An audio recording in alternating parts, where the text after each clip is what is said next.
The following video is first and foremost a recommendation, so this first minute of the video will be spoiler free. But there's not a whole lot to spoil. After all, this is a slice of life story.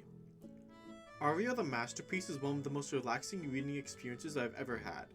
To be frank, it's about cute girls riding gondolas on Aqua, the planet formerly known as Mars.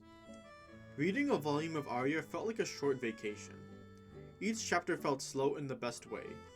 The focus on old-fashioned architecture and open nature illustrates the feeling that the story is most interested in exploring: nostalgia. And surprisingly, I only remember that very word coming up once, maybe twice in the whole manga. But it's the perfect word to describe Aria's core. The setting mixes the mundane with the fantastical, the past and the future, and even manages to portray all just as beautifully as the other. The manga is very episodic, the characters are very charming, and I loved the whole thing. It's one of my favorites. Every chapter opens up with a pleasant "hello, how are you?" from our main character Akari, as the narration is framed through her writing letters to an anonymous someone. She recounts recent events and the changing of the seasons. In fact, by the time the manga ends, Akari will have spent at least 2 cycles on Mars. That's 4 years in Earth time. And nearly every single chapter gives you small world building details like that. If you're subscribed to my channel, odds are you're a One Piece fan. And you probably fondly remember the chapters at the beginning of each arc, where the Straw Hats are exploring a new island and its culture, interacting with the locals, eating the food, all good stuff. And the majority of Aria is spent on chapters like these. Akari will learn about a new corner of New Venice, whether it be a location, a yearly festival, local superstitions, an important trade or occupation, or simply deepening her knowledge and appreciation for her own trade, being an Undyne, a gondolier tour guide. She wasn't born on Aqua, but she wanted to live here more than anything. Because as we're told, Manhome, or Earth, has advanced so far that the world has been simplified and sanitized to the point of feeling dull. And because of her new environment, Akari never lets an opportunity for adventure or learning escape her. One point that's driven home in Chapter 1 is how the citizens of New Venice prefer doing things the old-fashioned way. Not only because living on Mars means they rely on importations for technology, but also because that's how they believe you get the most out of life. Doing things hands-on, going outside, taking it easy. It might look silly pushing a gondola when we have hover bikes, but inconvenience isn't necessarily a bad thing. A common trend is characters saying that it'd be a shame if they skipped work today.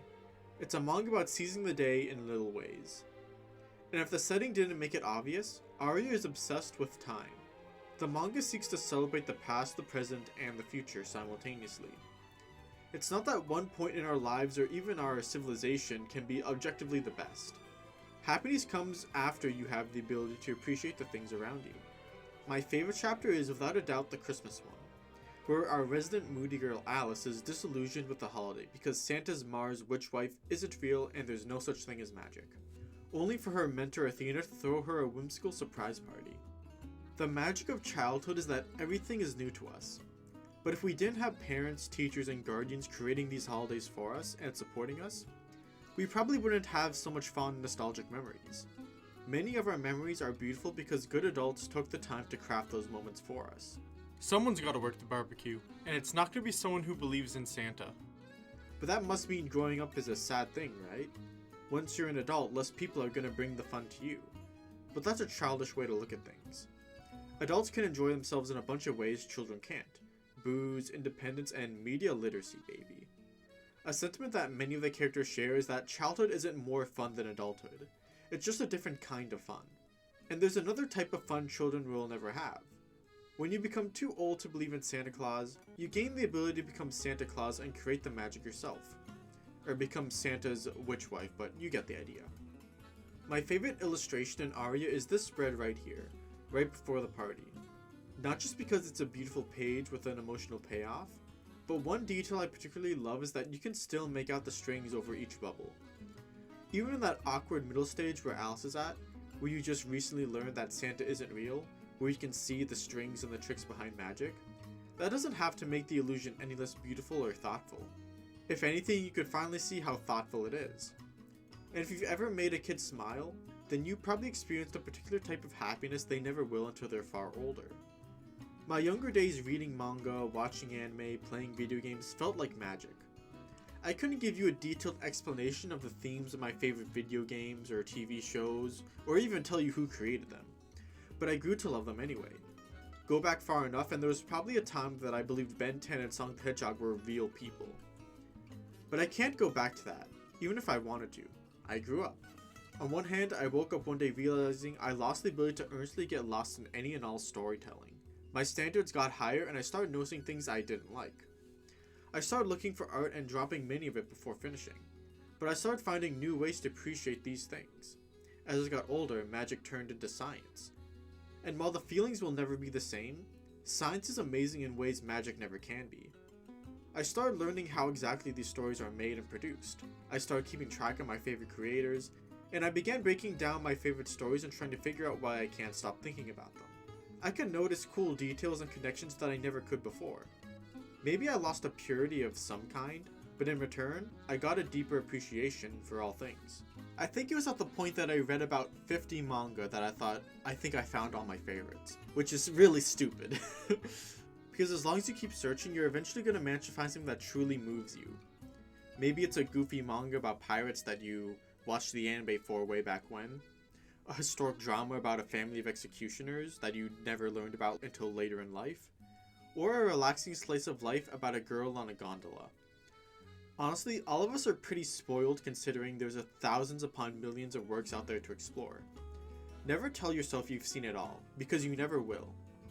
Aria is a manga about learning to understand that all points in your life are worth celebrating if you make it so. It's about the struggles and joys of coming of age, about using our nostalgia to motivate us, instead of being blinded by it. And to fully explain why, we have to talk about the setting one more time. As I previously mentioned, the opening narration of each chapter is framed around Akari writing letters to an anonymous friend. But the twist in the final chapter is that Akari is a blogger, and she has been writing open letters about her experiences on Aqua. And I love this twist. The aesthetic of Aria is very deeply rooted in the past, in old architecture and cultures and outdated occupations. So much so that it's easy to forget that there are flying spaceships and gravity control centers. At a glance, the illustrations say old thing good, new thing bad. Akari literally left Earth because it became too stale and clean as technology became too perfect. People hardly had to leave their house. Chapter 1 even gives us the mailman talking about how getting a physical letter is so much cooler than an email. It's like getting a little present. But since Chapter 1, the setting has been a marriage between the past and the future, filled with characters making the most of the present. Because all points in life are going to have things worth celebrating as long as you remember to appreciate them. Culture, technology, and people, including ourselves, constantly change. And it's natural to have reverence for the past. Nostalgia is a good thing, even the parts that make you a little sad, as long as you don't let it fool you into thinking your best days are behind you. If Aria just wanted to romanticize the past, it could have simply put itself in the actual Venice 500 years ago, and you could probably keep the characters' relationships and most of the episodic plots intact. But this is New Venice. The people like to take it slow and enjoy life's little pleasures. They fondly look back and proudly look forward, even when it's a little scary.